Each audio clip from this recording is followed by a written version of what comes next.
Bismillahirrahmanirrahim. Sebuah ajakan kepada muslimin, mukminin untuk mentautkan hatinya kepada masjid. Dan sebaik-baik masjid yang dikunjungi adalah 1. Masjidil Haram Makkah, 2. Masjid Nabawi Madinah, 3. Masjidil Aqsa Palestina, 4. Masjid di sekitar rumah tempat tinggal. Masya Allah, tabarakallah. Karena setiap langkah dari seseorang yang sedang menuju masjid akan membuat dirinya terhapus dari segala dosa dan dicatat pahala. Yamhullahu sayyi'ata man salaka ilal masjid. Allah hapus. Andai ada 1000 langkah menuju masjid, maka ada 1000 keburukan yang terhapus. Wa kataballahu lahu hasanah. Allah pun mencatat baginya kebaikan dari setiap langkahnya. Subuh waktu Madinah, Masjid Nabawi Madinah. Umrah bersama Start by Febzu, Arrange by CNI. Ayo, kapan kita bareng ke sini? Mau dapat kesempatan istimewa untuk bisa berkunjung ke Tanah Suci Mekah Madinah? Ikuti terus perkembangannya, karena insya Allah dari Start V2 by Febzu akan ada kesempatan untuk bisa ziarah Mekah Madinah. Masya Allah, tabarakallah. Memasuki Masjid Nabawi, jangan lupa mengucapkan salam kepada Habibuna Rasulullah sallallahu alaihi wasallam.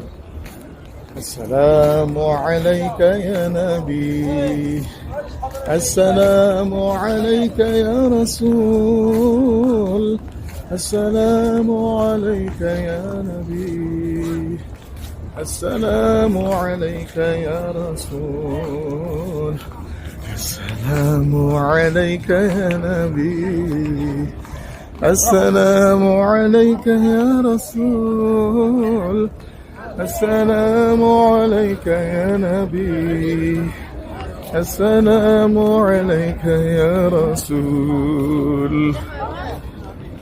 Masjid, setiap jengkalnya yang kita pernah berada di sana, itu akan bersaksi. Tanah masjid tersebut akan bersaksi di akhirat untuknya bahwa dia adalah hamba Allah yang telah menghidupkan sunnah Rasulullah sallallahu alaihi wasallam, bahwa dia adalah hamba Allah yang mencintai masjid, bahwa dia adalah hamba Allah yang bersujud kepada Allah Subhanahu wa taala. Luar biasa. Dan sebaik-baik amaliyah, hal yang dilakukan seorang hamba selama hidup di dunia adalah bersujud. Sehingga dikatakan oleh Al-Imam Al-Ghazali, sahibu Ihya'i Ulumuddin.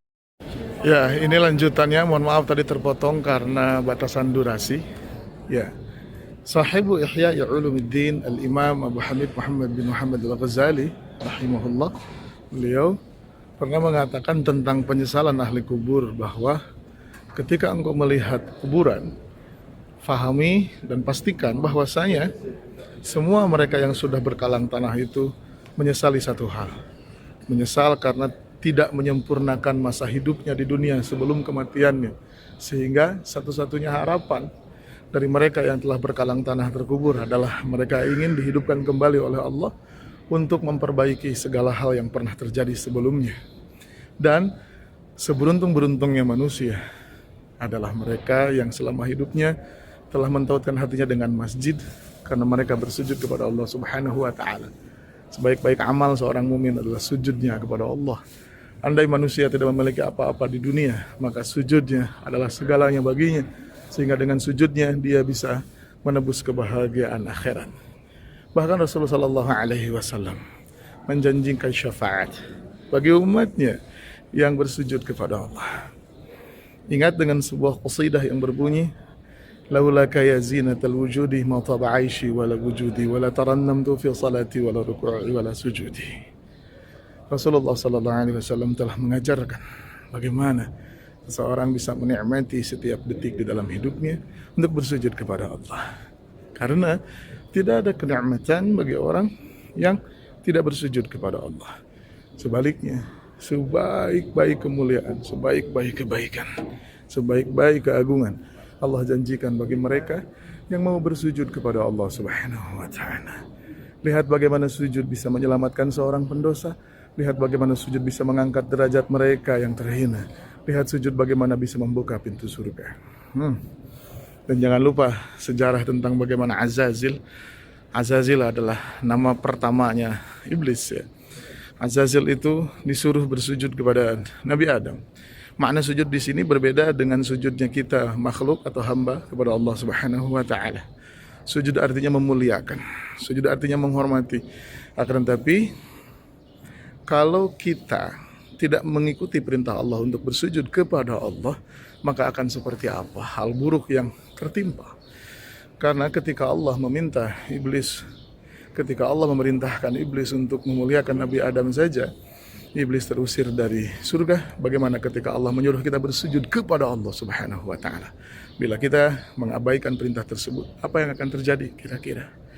Maka kita berlindung kepada Allah Subhanahu wa taala dari segala hal yang buruk. Semoga Allah memberi kita kekuatan untuk taat kepadanya.